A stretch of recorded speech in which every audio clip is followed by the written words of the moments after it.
I'd like to introduce our speakers, Darryl Paulson, Dr. Darryl Paulson, and Steve Bousquet.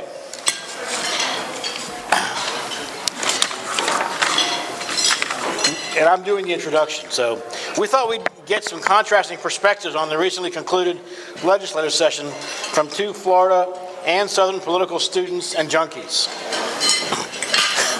Dr. Darryl Paulson, former Tiger Bay president and USF professor emeritus of government, and Steve Bousquet, Tallahassee bureau chief for the Tampa Bay Times. Both are well-studied PhDs and Florida and Southern political party politics and government experts. Live event coverage from RadioSt.Pete.com, maybe the St. Pete Yacht Club, Steve writes a little to the left of luncheon. center. Let's go to the podium. Gee, imagine that with the Times. While Darryl writes a little right of center. Affectionately known as Dr. Wit, one of Darryl's famous lines is, quote, "Politics would be a serious business if it wasn't so darn funny." Interesting individuals are these two. Darryl, who holds the unique distinction of being the only academic in America to have been hired numerous times by the state and national NAACP while serving as a fellow at the Heritage Foundation. Quite a dichotomy. Steve, on the other hand, or should I say the left hand, seems to stay in that quadrant, but not disturbingly so for a paper affectionately referred to as a liberal blank wrapper, or sometimes even more left than that. I'm confident that both Darryl and Steve will make sure that these politics stay funny. Good grief. You know they are. Even a county Democratic Party that tells a well-entrenched African-American minister and community activist that he can't win, so don't run for the congressional district, while they find another out-of-district resident and so recent party convert that he can't even be called a Democrat on the ballot yet. I give you Dr. Paulson and Steve. Thank you.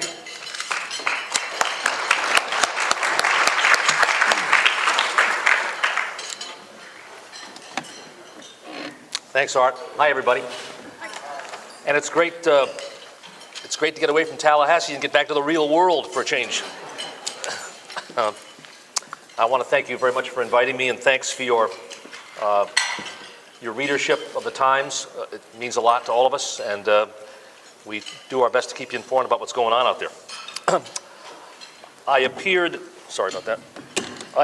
on a television program a couple of days ago in Tallahassee, and the moderator laid down the law. He said, I want you to sort of encapsulate in 2 words, no more than 3 words, what the 2014 legislative session was about, as if you were writing a headline. I only had about 30 seconds to come up with something, and so what I came up with was this: Saving Scott. Saving Scott. Because every election year session of the Florida legislature, regardless of which party is in power, I've been covering the legislative sessions up there since the late 80s. So when I got there, the Democrats had the kind of dominance and control that Republicans do now. And you know, the operating principle in any election year is to do no harm, not make too many waves. And surprisingly, though, I think the Republicans this year did make a couple of waves in a couple of areas that surprised people. I'll get to in a moment. But the Republicans in the legislature realize that they've got their hands full with trying to get Rick Scott reelected. Every poll shows him trailing. Republicans elected officials are fairly unenthusiastic about him personally. He's never really interacted well with the legislature. But he was fortunate to have this session, the last couple of years, 2 fairly strong and capable leaders for the Republican Party. Will Weatherford in the House, Don Gates in the Senate. So, and Rick Scott goes into the session with a very short wish list. So when you have a wish list as short as he had, it's really hard to say no to the guy. He really wanted 2 things. He wanted a reduction in your car registration fees. that went up in 2009 when Charlie Crist was governor, because the state was in a terrible situation. They needed a lot of money very quickly, and they didn't want to raise general taxes. So they hit car and truck registration fees really hard. They also raised the cigarette tax. They raised the cost to go into a state park, lots of things. And Scott thinks he can get some mileage out of the fact that he reduced a fee that Charlie Crist raised. Not overlooking the fact that those fees wouldn't have gone up unless the Republican legislature voted for them, and many of those people are still there. So times change, the economy changes. The other thing Rick Scott wanted really strongly was he didn't want any increase in college tuition, which has become sort of a battle cry for him to not raise tuition at colleges and universities, and they didn't do that. This session went smoother for Rick Scott than last year did, and I've got a couple of explanations why. It only took 10 months, but he finally found a lieutenant governor. And he found a guy who was well-liked, not well-known to you folks perhaps in this part of the state, but well-liked by people in the legislature. His name is Carlos Lopez Cantera, young guy, energetic, served in the House of Representatives, quit the job as Miami-Dade's property appraiser, constitutional office, to be lieutenant governor. And Scott needed somebody to sort of smooth over the rough spots in dealing with legislators. They're not always the easiest people in the world to deal with. So here's where we get to the surprising elements of the session, and that is the two issues I think that are most interesting and will resonate the most with people, and you're going to hear a lot about it on the campaign trail. Both deal with immigration. Will Weatherford was the driving force behind the bill to say that if you live in this state and you're going to college and you're not a U.S. citizen and your parents are not U.S. citizens and you really shouldn't be here legally, you're going to get a break on tuition. You're going to pay the same tuition that a kid who was born and raised in Live Oak pays. And some people in the legislature, in the Senate particularly, thought this is an absolutely terrible idea, that it's sanctioning illegal immigration. But Weatherford used his leadership really strongly. And you had a point, I wrote about this the other day in the Times, you had a point that I thought was a turning point in the session. It was the day that Rick Scott and his people decided, hey, can we get Jeb Bush behind this issue? And they got Jeb Bush and former Governor Bob Martinez from Tampa to also sign on and say, look, this is the right thing to do. Don't penalize these kids who are here through no fault of their own. And so they passed that bill overwhelmingly in the House. It took a lot of effort to get it into the Senate because it's an interesting thing about Tallahassee politics. The Senate President, Don Gates, is from the Panhandle, strongly opposed this idea, as do a lot of his constituents. He could have said, you know what, and I've seen it happen many times over the years, and I'd love your opinions on this. I've seen Senate presidents and speakers say, you know what, as long as I'm in charge of the button and in charge of the gavel, that bill ain't coming to the floor. And he or she can use their singular power as a presiding officer to kill legislation they don't like. Well, here we get to another fascinating aspect of legislative politics and Pinellas politics, because Gates had to deal with Jack Latvala on that issue. Jack Latvala was the guy rounding up the votes, and he gets to 21, and then he gets to 22 and 23. I think the final vote was 25-12. But once you pass 21, you are in effect controlling the agenda. And it was an issue that Latvala felt very strongly about. And you know, he wants to be Senate president. Somebody else wants to be Senate president. The guy on the other side, Joe Negron, was opposed to this idea. And you know, but the decision was made. They're going to bring this thing to the floor for a vote, and it did pass. And Rick Scott says he's going to sign it. So, of course, the other immigration issue I won't spend too much time on, but it involves a gentleman from Pinellas County named Jose Godinez Samperio, who's not a citizen of this country, but he has a work authorization permit. He's got a Social Security card. He wants to practice law in Florida. And he can't because the Supreme Court said a federal law trumps giving non-citizens the right to practice law. The legislature changed the law, and Jose is going to get a chance to practice law. He lives in Largo. He enlisted some powerful allies, again, Weatherford and others, and went door to door in the Capitol, and they passed that. They passed that bill. California has already done this with similar situations. Maryland has done it. The same is true, by the way, with the in-state tuition issue I spoke about a minute ago. Rick Perry came out in favor of this idea years ago. Jeb Bush has been in favor of this idea for years. So it's taken a long time for that idea to catch on in Tallahassee. You knew it wasn't that earth-shaking a session for policy when they spent so much time debating whether to raise the speed limit, which they did. And we don't know whether Rick Scott's going to sign that bill into law or not. I get a lot of mail from readers of the Times, and the issue I got the most mail about this session was that, and mostly people thinking this is a stupid idea to raise the speed limit. But it would go from 70 to 75, mostly on stretches of highway that are now at 70. So we're talking, for example, I-75 between here and Naples would go to 75 miles an hour. AAA thinks it's a bad idea. Interestingly, almost every woman in the legislature voted against this bill, and the older a legislator was, he or she was more opposed to this bill, I found. Other sideshows of note, John Thrasher, a very powerful senator who's the chairman of Rick Scott's re-election campaign, is interested in the presidency of Florida State University. The FSU president resigned just about the time the session started. We had an amazing event happen in Tallahassee that rarely has happened in my time up there, and that is, not long after the session started, former Governor Ruben Askew died at the age of 85, and everything came to a stop in Tallahassee for the memorial service, and his body lay in state in the old Capitol. And Democrat or Republican, Ruben Askew was universally admired by people in Tallahassee as somebody who was ethical, responsible, took the responsibilities of governing extremely seriously. He had been in declining health for some time, and it had sort of a calming effect on the place. And you didn't see quite as much partisan rancor after that because Askew had, after his governing years, had become a professor at FSU and had taught at most of the universities in the state. A quick word about what the Democrats got out of this session, and then I'll let Darryl say a few things. But the Democrats, when you don't control the agenda, your voice is muffled and you can't be heard. And the Democrats file tons of bills every session, and most of them are never even debated, never mind passed.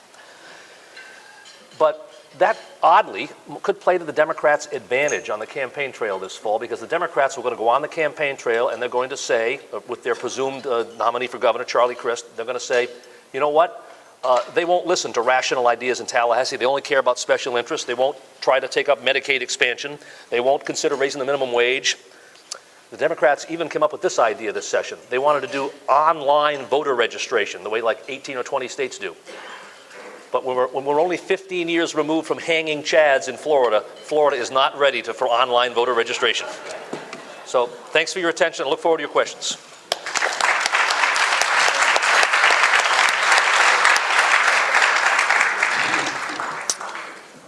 Thank you very much, Steve. And I will offer sort of a counter look to what happened in the legislature this year. Before I begin, I wanted to note that Meredith said she wanted to learn about politics, and I'm going to give her a quick education on politics.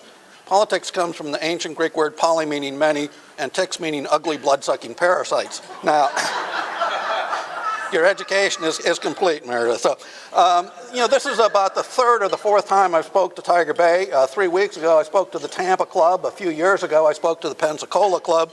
And I must say, unfortunately, I prefer the Pensacola Club.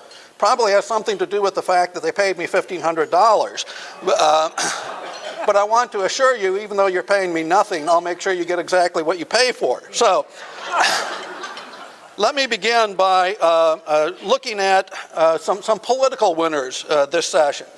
And I think to some degree, most people would say Governor Scott, as Steve talked about, to the sense that, Republicans accomplished pretty much what they wanted to try and help out Governor Scott. So his agenda was very small. I think it was a little bit bigger than Steve said, but not too much. I mean, he wanted tax relief, not only the $25 auto tag fee, but there are 3 sales tax holidays that were put in addition on clothes and school supplies that will take place August 1st through August 3rd. Sales tax holiday on energy efficient appliances from September 21st to 23rd, and a 9-day sales tax holiday on hurricane supplies that will come up. He wanted increased spending for education. Now, once again, that ignores the facts that the Republicans and the governor made cuts in education in the past, but there was an increase in spending for education. And in my view, that's always a good thing. It was up about 3%, 2.9%, or $380 million overall. The in-state tuition for undocumented illegals, I think, was a big positive as well. He also wanted a freeze on university tuitions. Now, you can look at that two ways. Will Weatherford praised Governor Scott for his compassion to these students. Now, I think the choice of that words was not accidental, because a recent Quinnipiac poll found that Governor Crist, who, if you don't know, just entered, and welcome Governor Crist. If we'd known, we would have made sure Governor Scott was here. The Quinnipiac poll showed that Governor Crist had an advantage of 50 to 35% over Scott in terms of this compassion, and that's a very important requisite for voters. They're looking at somebody who can empathize with their needs, and that's where Scott is hurting. The bad side, of course, is it's hard to provide quality education when you don't have resources. Is it unique that Florida doesn't have, of its public universities, one in the top, 50 rankings? Maybe, I don't know what it is exactly, but they fare quite poorly. And I think a lot of it has to do with inadequate funding, which is not just due to Scott and the Republicans. It's been a historic factor throughout much of Florida's history. I think Will Weatherford was a winner also because he got the immigration bill passed in the face of tremendous opposition at a time where it looked like that bill was going to fail. He cobbled together a flood insurance program of private insurers, so that there are now, I think, 6 private insurers that can offer flood insurance. We've seen what's happened to the national flood insurance programs as the rates have jumped up. And almost, I think it's 37% of the people in that national program are Floridians. So this at least gives an alternative there. Jack Ladvella from Pinellas, I think, was a winner. He, once again, was instrumental in helping to secure passage of several important bills, including the in-state tuition waiver for undocumented. And he was a Senate co-sponsor of that piece of legislation. His likely opponent for the presidency of the Senate, Joe Nigron, was on the other side of that particular issue. Policy winners, medical marijuana. Who'd have thunk that the Republicans would support marijuana in any way, shape, or form? But they passed it, and they'll make that program we have coming up much more interesting in a few weeks. Once again, on policy issues, education, I think, was a big winner just because spending is up by $380 million. Local governments also were winners. When you have an extra $1.2 billion in revenue coming into the state of Florida, it provides opportunities for legislators to pass out money to their hometown constituents. And locally, of course, we've seen some of that money coming here. Art O'Hara has $122,000 in his pocket. Not quite yet, but he's hoping to for the Louise Graham Center. The Mahaffey Center got money. All Children's Hospital got money. USF St. Pete got $10 million for a new College of Business facility. So, a lot of big winners locally. Now, is that good or is that political pork, which we all know that every one of you hates pork, so you decide. Legislative losers, the big issues. No major tax reform in the state of Florida, no change in gambling policy, no expansion of Medicaid that would help insure 1 million Floridians. The Springs bill got very little money. Scott requested $55 million. The legislature approved 30. Child protection, Scott asked for $40 million. It got $21 million. Even in the face of a Miami Herald report that found 477 children under DCF care in the last 6 years have died. So, there are some things penny wise and pound foolish, and this is one of those examples, I think. No increase in the minimum wage. Another loser was simply legislation. There were 1,812 bills introduced this session, and 246 passed, or 14%, which means 86% of legislation dies. And by and large, that's a great thing, especially when you read the legislation. As Nobel Prize winning economist Milton Friedman said, thank God we don't get all the government we pay for. Now, in prior sessions of the legislature, they've really done some bizarre things. 2 of my favorite bills passed in the past were a bill that at one point in time prohibited rats from leaving ships that were docked in Tampa Bay, and another one that made it illegal for Floridians to have sex with porcupines. Now, I'm not sure if that was to protect the porcupines from these Floridians or to protect Floridians from sex-crazed porcupines. I don't know, but so at least we didn't stoop to that level in this session. Now, if we look at the budget, which is the most important thing, and in fact the only thing that the legislature has to do, $77.1 billion, the largest budget in Florida history. $1.2 billion in extra revenues coming in, so it made their job much easier than it has been in prior years. They put $3 billion in reserve, a rainy day fund, whatever you want to call it. But the budget is not only an economic document. In my view, it's the most important political document there is, because it is a reflection of political winners and losers. If you look at the spending side, who gets the benefits from government spending? It's a good indication of political clout and who has the muscle to get things passed in the legislature. So look at where the dollars go, and it's a tremendous indication of politics as it exists at this point in Florida. On the revenue side, it's once again a portrait of winners and losers. Who pays for government services?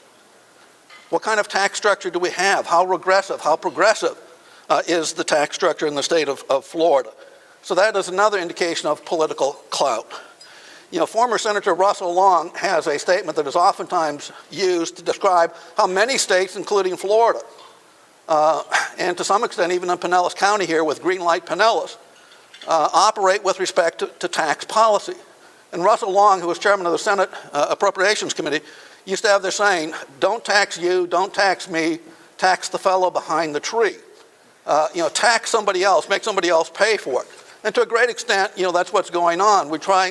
Florida's always trying to say, well, let's increase our sales tax because tourists will pay a third of that. My question to you is, if we don't have enough gumption and reason to support a sound public policy ourselves, why should we make somebody else pay for it? Is that the kind of tax structure you want? But basically it is. We have a cobbled together tax structure that hasn't changed much over the past 50 years. And people keep talking about tax reform in one way or the other, but we're still pretty much in the same place that we were 50 years ago with respect to tax policy. We simply always increase the sales tax because it's easy to do and there's little political resistance to it, or we increase service fees on individuals because make them pay for things that in the past were free. So that's my take on the legislature. I look forward to receiving your questions, and thank you very much.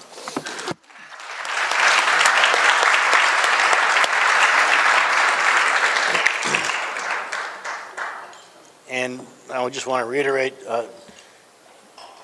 if Governor Crist would rise, and Wengay Newton, Councilman Newton is here. They came in late. Wengay.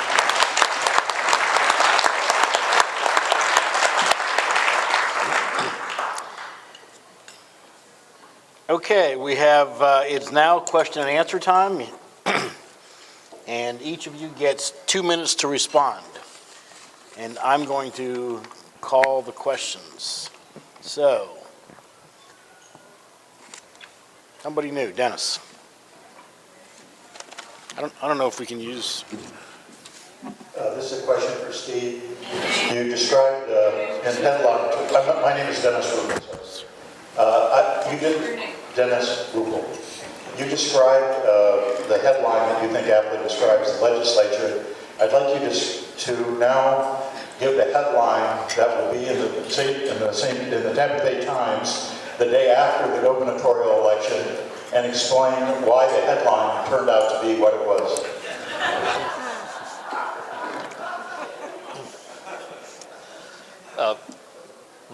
My historical batting average at trying to predict the outcome of elections in the state I wouldn't probably qualify for the raised AA farm club, probably.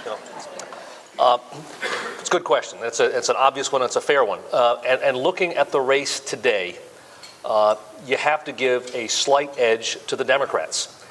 Even though a lot of factors favor Republicans in off-year elections. I'll quickly tick them off. Republicans generally get their base vote out better than Democrats do. Republicans always seem to have a better absentee ballot program. Republicans seem to have a message. In this case, the Republican's going to have a lot more money than Democrats. So usually when Charlie Crist has run for statewide office, he's the guy with the most money. That won't be the case this time. And you have the wild card factor of the role that a person who's going to be a constant presence in this campaign, but he's not here, is Barack Obama. But I think there's a question here, a lingering question of likability with Rick Scott that won't go away, and it really hasn't been addressed, and it's a problem for him.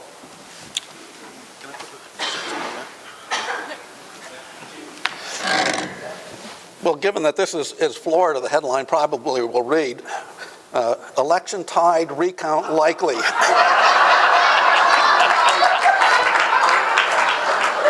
Florida Supreme Court soon to be involved. I mean, we know the candidates, we know the strengths, we know the weaknesses of the various candidates. I mean, it seems to me, as Steve has talked about, Governor Scott suffers from, this inability to connect with voters, and that is a terrible flaw for any political candidate. Voters like to vote for somebody that they like, and he hasn't been able to develop that political connection.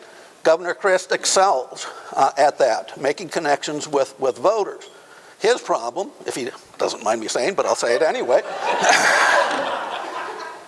his problem is, to me, not so much the party switch, but the fact that why should we elect him to a position that he left 4 years ago, that he could have won 4 years ago, to run for a position in the Senate, to be the last of 100 senators? That's the question he's going to have to address.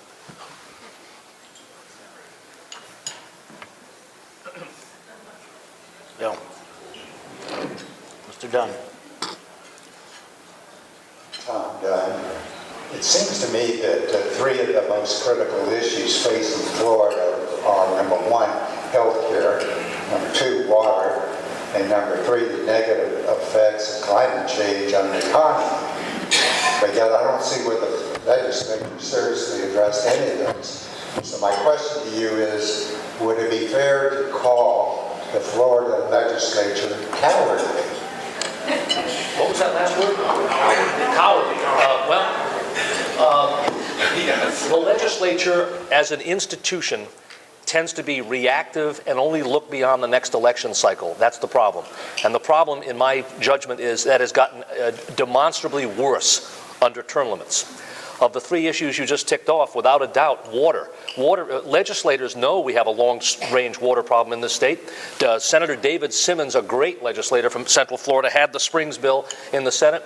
You've got some people with great minds up there, and I've written this, and I've had people throw the newspaper in my face. I think the time has come to reevaluate in a state of 19 million people that they can get everything done in a public policy realm in 60 days.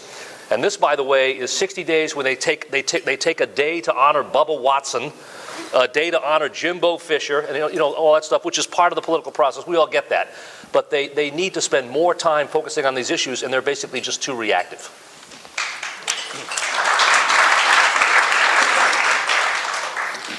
Well, I would agree with Steve to the degree that, these are big political issues that they have avoided for one reason or another. I mean, we would like the legislature to focus in on what's important, but they're always looking at fall is just around the corner. Anything we might do might negatively impact our own political futures.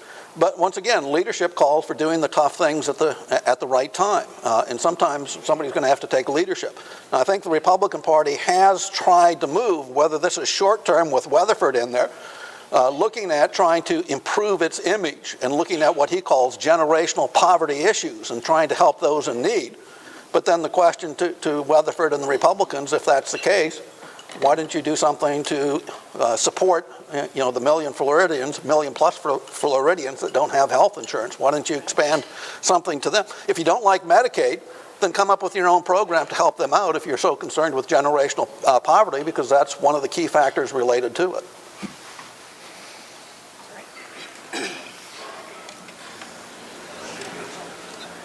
And the striped shirt. Sure. Thank you. Yeah, I can't put on my name tag, but I am a member. Kelly Kirshner. The question would be, the Sarasota Herald Tribune today has a front page article that IMG Academy got a $5 million kind of secret appropriation to build out their private facilities. Could you identify what's your top three biggest potential turkeys, perhaps similar to that Governor Scott might actually pull out of that appropriation? The line item for the IMG Academy, which is a privately run, privately owned mega sports facility, was maybe a secret to their readers, but it was not a secret in Tallahassee. It was championed by a well-liked senator named Bill Galvano, who's a Republican, part of leadership. And you've hit on something. I don't have the other two in my mind at the moment. There are hundreds, and it's a point I'm glad you raised because I forgot to bring it up when I spoke before. Rick Scott, and only Rick Scott, has it within his power to eliminate and reduce this pork barrel spending? And will he do it? I'm going to hazard a guess and say he's going to be very surgical in his approach to this budget, but a lot of that pork barrel spending is going to survive.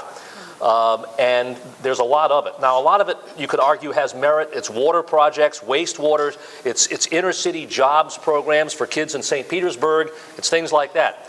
But there's plenty of money in there for aquariums and parks and all kinds of things.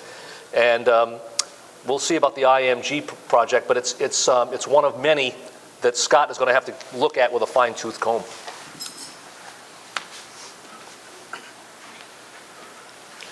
Well, once again, off the top of my head, I couldn't come up with a list of 3, unfortunately. I just haven't looked at all of the pork projects that are in that legislative item, but I would agree with Steve on this. You know, in prior years, Governor Scott has lifted that veto pen quite often and line item vetoed all sorts of things in the appropriation bill. This year is different for a couple of reasons. One is the legislature bent over backwards to help the governor. And so it's unlikely that the governor then is going to sort of spit in their face and veto some of these proposals that Republicans put into the budget to bring back to their constituents. But once again, it always goes back to that issue relating to pork. You know, we hate pork everywhere else except in our own backyard. You know, Bill Young made a political career out of it for 40 plus years. He was excellent at it. That's why he was reelected so often. But, you know, if we're serious about maintaining our own principles, then we've got to take a strong stance and say, no, let's veto all of these things out of the appropriation bill. Ann? Ann McMullen, thank you so much for being here. My question is for both of you, write the article if Charlie Crist had been governor this past session, or write the article for next session if he wins the gubernatorial seat. Well, interestingly, you're kind of reading my mind because that's a subject of intense discussion and speculation in Tallahassee is what would have happened, I hope I'm not misinterpreting your question, what would have happened had Charlie Crist stayed put? We'd be a dramatically different state in a lot of ways. I can't predict with 100% accuracy, but for example, Alex Sink would still be the CFO. Charlie Crist would be, at this point, finishing his second term. If you agree with my premise, and here it is, that the economic recovery we've seen in Florida, a governor, regardless of who the governor is, I'd be saying this if Charlie Crist or Jeb Bush were governor, the governor has very little to do with that. That we are carried along on a river of national and world economic indicators and trends, in my judgment. Now, there are some peculiarities with Florida with our reliance on construction and the sales tax and so forth. But Charlie Crist would be right now riding high because the economy is doing so well. And Republicans, as you can see, are desperate for really strong, other than Jeb Bush, strong presidential candidates. That's my take on it.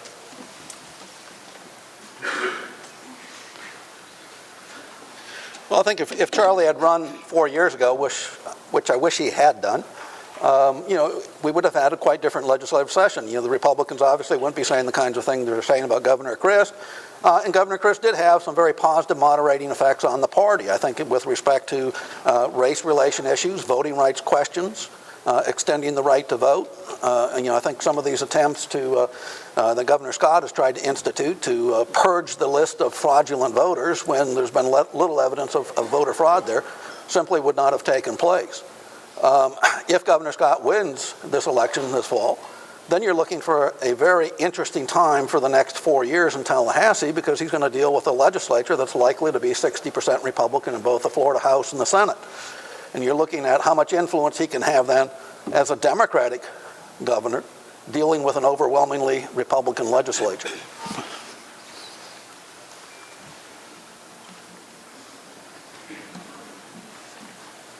I'm Elliot Stern. Dr. Paulson, are you suggesting that a state income tax is a better way to determine the state of Florida budget?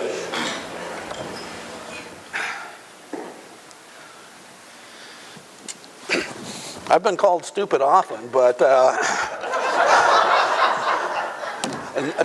you know, we all know what's going to happen with the Florida income tax. It's not going to go anywhere. But I would say that you know, if you look at our tax structure, and I taught Florida politics for 35 years, I taught budgeting as well. I know the tax structures used by local communities. I know the tax structure used by the state of Florida. By and large, it leads much more to regressive tax policies than progressive tax policies. Why? Because it's politically easier to do it. Because you're taxing the people who are not likely to engage in politics to a great extent. And so you go the easiest route. Or you increase user fees. You don't call them taxes, you call them user fees.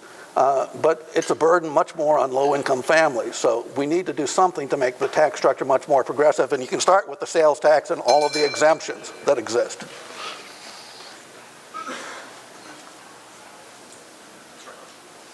Kim?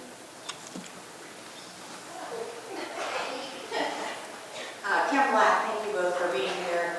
Regarding the education spending, you mentioned that $3 billion was added to the reserves. And we hear coming out of Tallahassee through this session, the message has been record spending for education. But the truth of the matter is, even with the increase of $176 per pupil, we're still $189 per pupil short from 2007 to 2008, when it seemed that public education was valued. So with the mandates under Senate Bill 736 and the increased accountability for schools and students, how do they justify this message to parents that this is record wins for public education? Well, yeah, it's, as we've pointed out in the newspaper many times, both in the news pages and the editorial side, that's spin.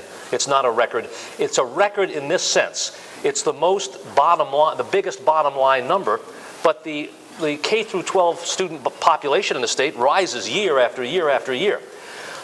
In addition to those mandates, they also put a lot. You don't see school superintendents jumping for joy over this budget, and that's one of the indicators. Again, Rick Scott wanted, and the legislative leadership wanted, every governor wants this in an election. They wanted something that was bumper sticker proof, I would say, which is I cut taxes and fees. He could have left those auto tag fees alone and put $1 billion into public education. I think $1 billion sounds better than $542 million. Education, support for public education is the only issue that, from what I've heard in 30 years of reporting in the state, it blows every other issue away in terms of its unassailable popularity with voters regardless of their political persuasion. You can never do enough to support public schools in the state.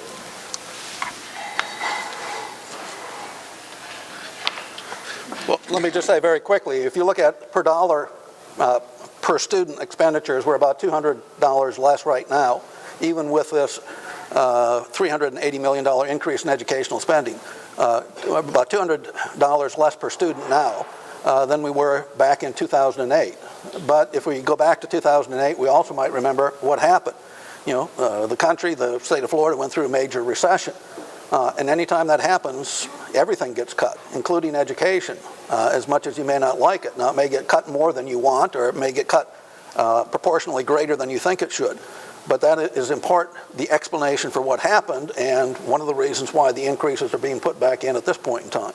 But Steve is absolutely right. You talk about education, whether Republican or Democrats, and everyone starts paying attention in a room.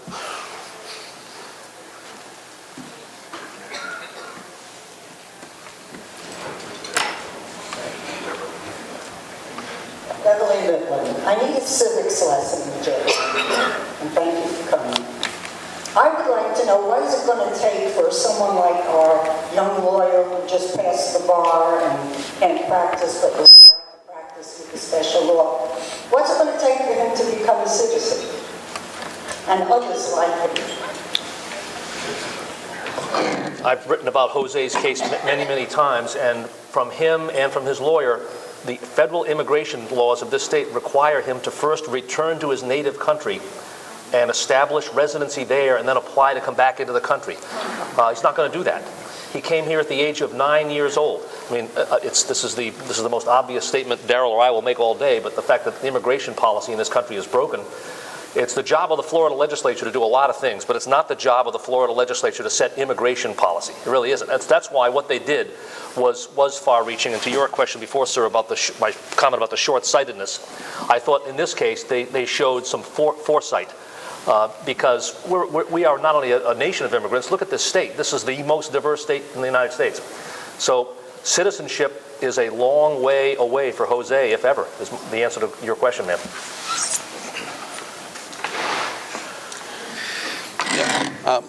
With respect to immigration, there are always, two sides to that particular coin. And Steve's absolutely right. In this case, is it fair to hold somebody accountable for the sins of our fathers or sins of our parents, so to speak?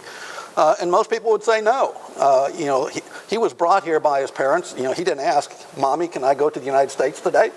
His parents brought them here for the same reason that immigrants come to this country. So to a great extent, I think the Democrats are right on that particular issue. You need to show compassion to these individuals who got here through no choice of their own. On the other hand, I think Republicans are right with respect that something needs to be done about the immigration situation and the porous borders, or else this will continue to happen and the problem will continue to fester up in American society. So we've seen, and oftentimes Republicans will point to, Reagan backed away and allowed illegals in, and they sped up the process for them. And then people say, well, the borders just opened up again because people saw they got away with it. So compromise needs to be reached on that issue. Jim?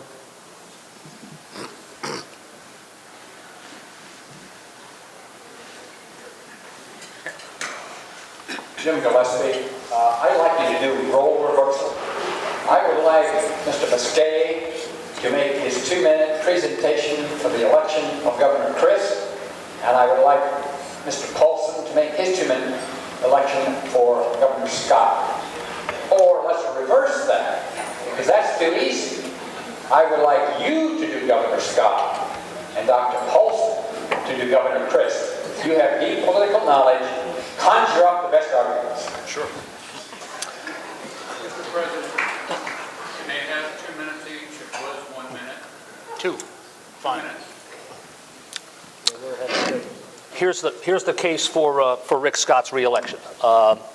It's not that difficult to make. Under his leadership, a lot more people are working than were working when he took over. People feel better about themselves and about this state. There is more money being put into public education than there was before. Again, that can be qualified. He is again, it's your vision of what the kind of place Florida is comes into play here, but he is a guy who generally believes in low taxes, less regulation, and unfettered private enterprise to the greatest extent possible. And that is a message that will resonate very positively with a lot of people in Florida. And under Rick Scott, we've had some serious problems with the Department of Children and Families and things like that.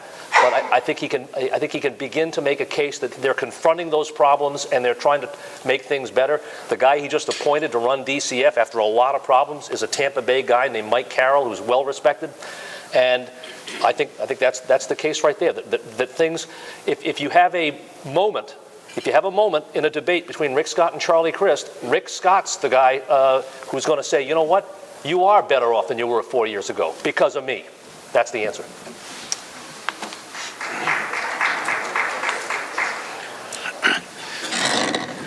Well, it's also easy to make the case for Governor Crist. We have a record for Governor Crist. We know that he's got tremendous knowledge of the state of Florida and its public policies. He's been a former state senator. He's been the education commissioner for the state of Florida. He's been the attorney general for the state of Florida, served as the governor for the state of Florida. So he's got vast experience in all sorts of different aspects of Florida politics. He knows how the system works and he knows how to get things done. He also has this great ability to make connections with the voters and to listen to them and to hear what they're saying, a fact that many politicians, or a skill that many politicians simply lack. It's not just saying hello to you, but listening to you, talking to you. Anybody who's met Charlie Crist knows that if you meet him once, he'll see you 10 years later and he'll talk to you by first name basis. He's got uncanny political skills, and that's a great political asset for anybody. He was, I think, a very positive moderating effect on the Republican Party with respect to racial issues, especially as it related to blacks, as I previously mentioned. There was the election, I think it was 2010, where there were long lines in Florida at several polls, and Crist extended the hours to allow those people to vote. A lot of Republicans objected to that. there's nothing more sacred than the right to vote. I don't think you would have seen Governor Crist, as you have seen Governor Scott, trying to institute policies to limit, once again, fraudulent voting by individuals by going after, suspect citizens. And in fact, at the end of this month, I'm testifying in Tallahassee in federal district court on another voting rights case. And even though I'm retired, I thank God for the Florida legislature and its foolishness, because they keep me gainfully employed oftentimes. Even as a conservative from the Heritage Foundation, hired by the NAACP to defend voting rights in the state of Florida, because I can think of nothing more conservative nor more liberal than defending the right to vote of all Floridians, and Governor Scott has done that. Governor Crist. It's all right. Yeah, we knew it. Harvey.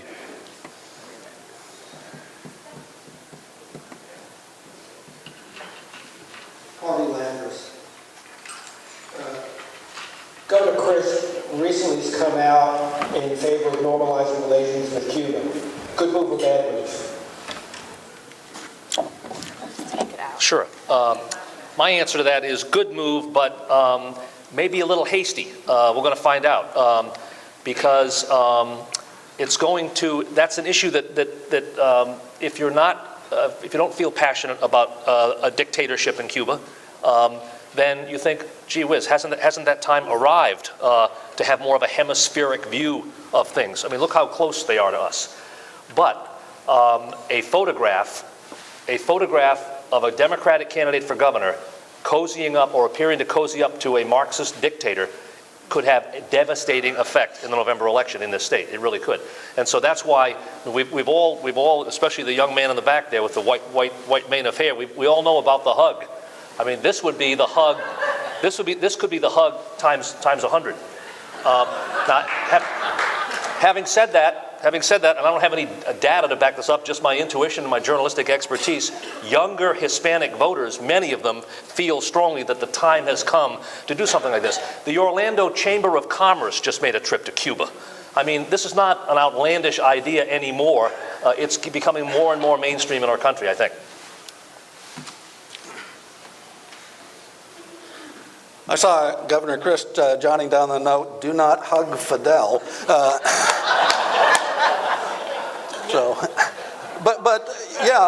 The question is it the right timing? Timing is often a critical element in politics. It is something that entertains great risk, quite frankly.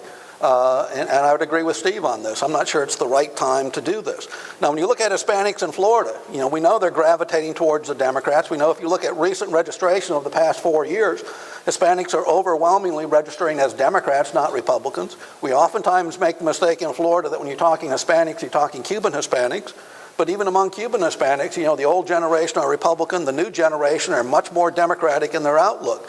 And those Hispanics who come from Mexico, who come from South America, you've got this great diversity of the Hispanic population, and you can't just assume that you're going to win them over. So I think it's, if I was Crist, I wouldn't do it, quite frankly.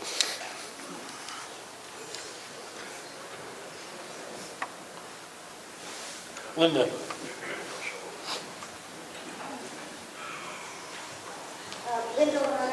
This is not a partisan question, but a reasonable, rational one. Whatever made Governor Scott say that the $25 saving for the car registration would help Floridians buy a car or house? And what is even more wrong with his advisors who are saving Scott to let him say it many times? It's beyond me. I get it, and here's the answer, and that is nothing a candidate of that level does like that is done without it being either poll tested or focus grouped or both. Here's the thing, the dilemma the Republicans have is being accused with some justification of being more concerned with corporations and wealthy people than with the average guy on the street. How do you fix that? How do you fix that image, even if you believe that image is totally wrong about Republicans? I would say that it's an image that a lot of people have, and I think a lot of Republican legislators would say that's our biggest problem. How do you fix that? Well, here's one way to fix it. You come up with an idea of cutting taxes or fees that it has universal appeal in the state. It's not much money, but it affects almost everybody in the state. I've done the stories about how if you renew your registration for 2 years, you don't get the break on this thing. There's a lot of holes in this thing, and it really isn't a hell of a lot of money. I mean, it'd be one thing if it was $25,000 for every motorist, but it's $25. It's 2 pizzas, okay? That's what it is. But you're gonna hear about it from now to November. Well, as a pizza eater, what's wrong with that? But I mean, how you sell your political issue is terribly important, and I think Scott and Republicans are going to spend a lot more time not talking about $25, but talking about a $500 million tax cut, putting money back into the pockets of Floridians. That's the way you sell it. You know, it's somewhat counter to what we do here locally in Pinellas County, a penny for Pinellas. It's only a penny. Well, that penny generates $1.2 billion every 10 years. I mean, if you're opposed to that, and I'm not a great supporter, quite frankly, as you might gather, that $1.2 billion is a heck of a tax increase, but nobody sells it as a $1.2 billion tax increase. It's only a penny. So how you sell it, tremendously important. Young Tiger.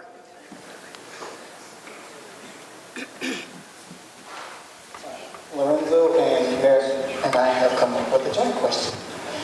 Education is a topic that has been explored here. However, my question is, watch the future leaders and citizens of Florida enter into the world struggling with debt to finance college, even with bright futures, which has decreased every year and haven't had restrictions.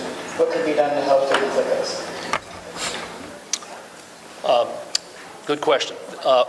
And incidentally, are you the young man who's going to major in history at Florida State? Well, good for you. Congratulations. I know a little bit about that subject. I've got a master's in history from Florida State University, and it's a great program. It's a great place. The question was about the staggering amount of debt. And by the way, a piece came out, was in the Washington Post, quoting the National Conference of State Legislatures. We're one of the worst states with college debt of kids, of any state. The answer is for this state to get everything hinges together. Professor Paulson talked about the problems with the tax structure in the state historically. I couldn't agree with him more. I've covered the tax structure for 30 years. They need other sources of revenue to greatly expand student financial aid and student working opportunities for kids like yourself. That's the quickest way to resolve that. But, you know, and as right now the mantra in the state politically is don't raise tuition. Okay, well that sounds like it's okay, but you know, the presidents of the universities would like the flexibility to raise tuition so that they could have more revenue to work with and maybe hire more professors and have fewer adjuncts and so forth. I'll defer to the professor here. No, when you said this was going to be a joint question, I assumed it was going to be on marijuana. So,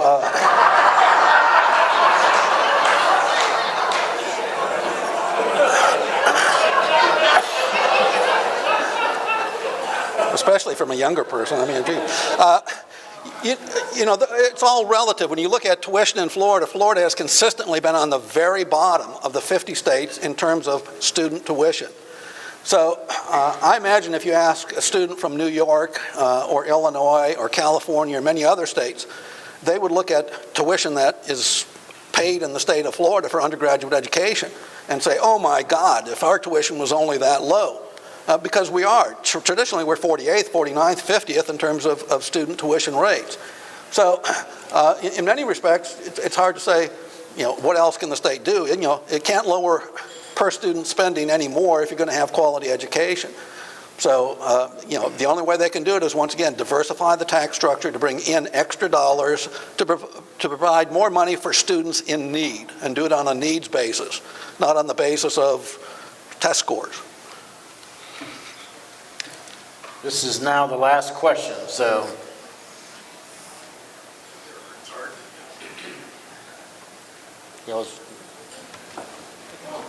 Yeah. Oh, she beat you. Sorry, Gary. Okay, Betty Morgenstein. I'd like you both to comment on what's going to be happening with the 3 judges, the Supreme Court Florida judges, in terms of this weird kind of appointment process that's going on. Okay. There are 4, not 3, it's 4 members of the Florida Supreme Court, of which there are only 7 justices, 7 people. this gets to the point of, and you all have your own opinions, but this gets to the point of why elections for governor really do matter in the state, because those folks are there till the 70 and beyond. The terms of 4 Supreme Court justices, by coincidence, will expire on the same day that the governor is due to be sworn into office. Not this election, not this one, the one after this one.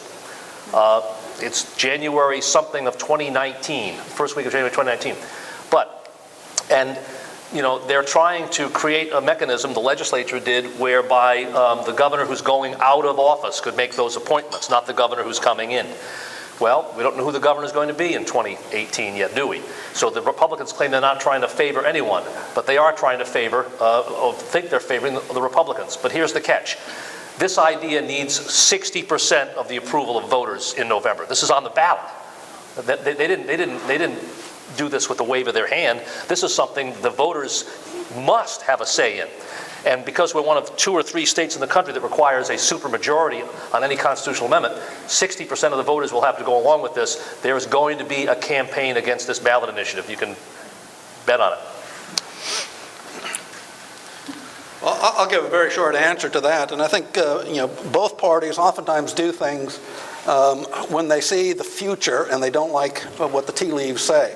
And Republicans are concerned that they perhaps will not be in political control, so let's change the rule.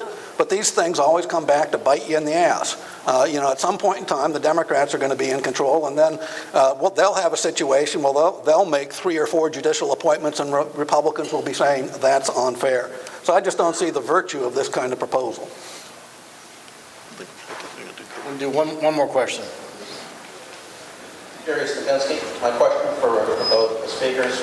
To paraphrase Dr. Paulson, I have a joint question about marijuana.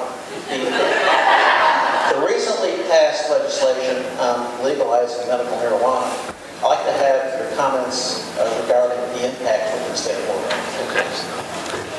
The recently passed legislation on medical marijuana is to allow the drug and THC to be used in a very narrowly prescribed way under close medical supervision mostly for children who have various forms of epilepsy. I'm one of 7 kids from a working class family in Rhode Island. I have a younger sister who's had grand mal epilepsy her whole life. It's a difficult thing to deal with. And this was another example of something that if you would have asked me on the opening day of the session, this thing has no chance of passing. But this is why politics is fascinating and why sometimes really good things happen. The champion of this issue is Matt Gaetz, the son of the Senate president, one of the most conservative people in the legislature. But because he is such a hard-liner on criminal justice, he began to champion this issue because his mother, Vicki Gaetz, who's had complex medical issues in her life as well, who's a really well-liked person, she said, this makes sense. Why don't we help these kids? And when Matt Gaetz got behind this issue, it was unstoppable because he has an unassailable track record that he's not a wild-eyed liberal. He's just the opposite politically. So, no good idea is going to pass Tallahassee without a lot of Republican support, and this was one.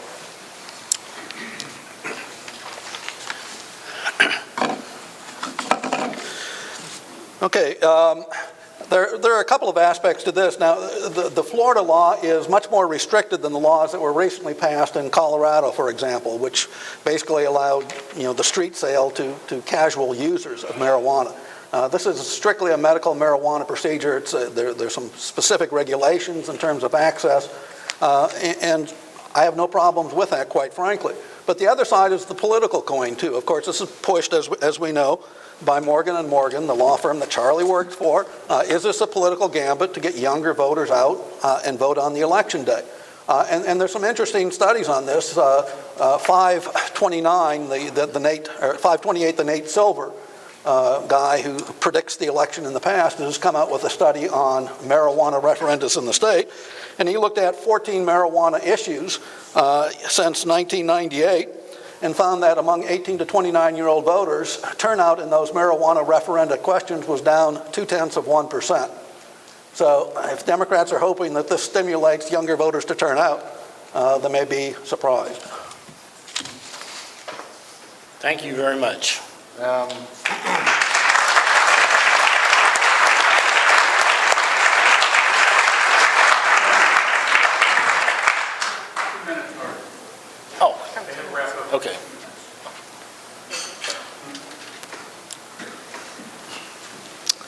I'm going to pick up where Darryl left off and mention one word.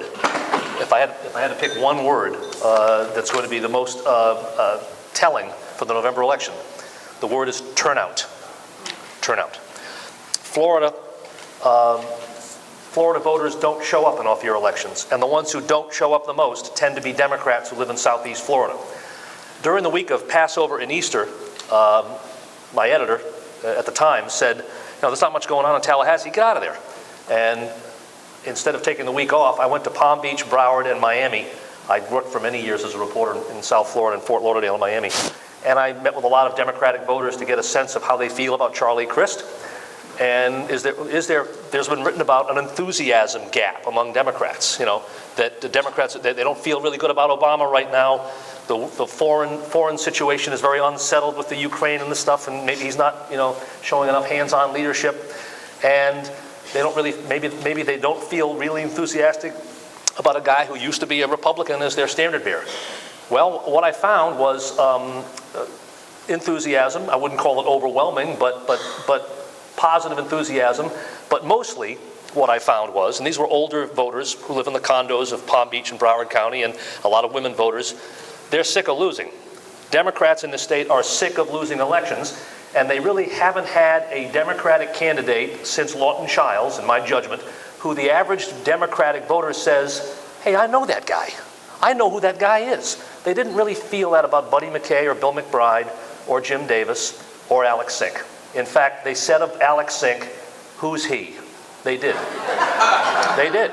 They did, and that's a fact. And so that tells you all you need to know about what Democrats have been doing wrong in these last elections. And now, having said that, Alex Sink was outspent tremendously. She didn't run a very good campaign. It was a terrible year for Democrats, and she almost won. So that's why this is going to be a great election this season. Thanks for the question. Very good.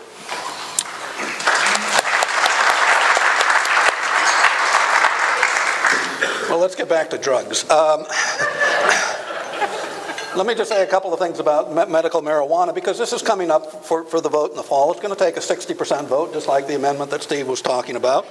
And even though the polls indicate right now that better than 70% of Floridians favor that proposal, it's not a sure thing because the opposition is forming. We will have at Tiger Bay in a couple of weeks a spokesman for the opposite side, Drug Free Florida, which Mel Sembler, local businessman, financier, has just put $100,000 into that proposal. Has indicated he's willing to put much more into that proposal. So there may be the Morgan & Morgan versus Mel Sembler contest going on.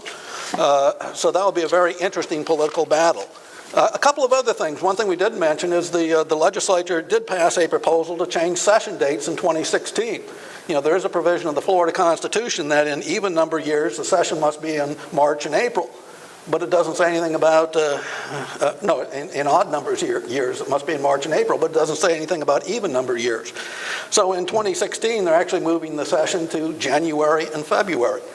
Now, the question remains, as Steve alluded to, is 60 days enough to do the business of a megastate? Because by 2016, Florida will be the third largest state in the nation. Can we do our business? Now, there are a lot of conservatives, a lot of Republicans who say the fact that we have a 60-day session is a blessing. Lock the doors and get them out of Tallahassee. Because the more laws they pass, the worse off we all are. But it is a real issue. Can you deal with all of the issues of a megastate like Florida in that particular time period? One thing I would say about the Republicans, they did attempt this session to try and soften their image in many respects, a more compassionate kind of image. They have to do that. Before the session began, the Tampa Bay Times wrote a piece if Governor Rick Scott only had a heart.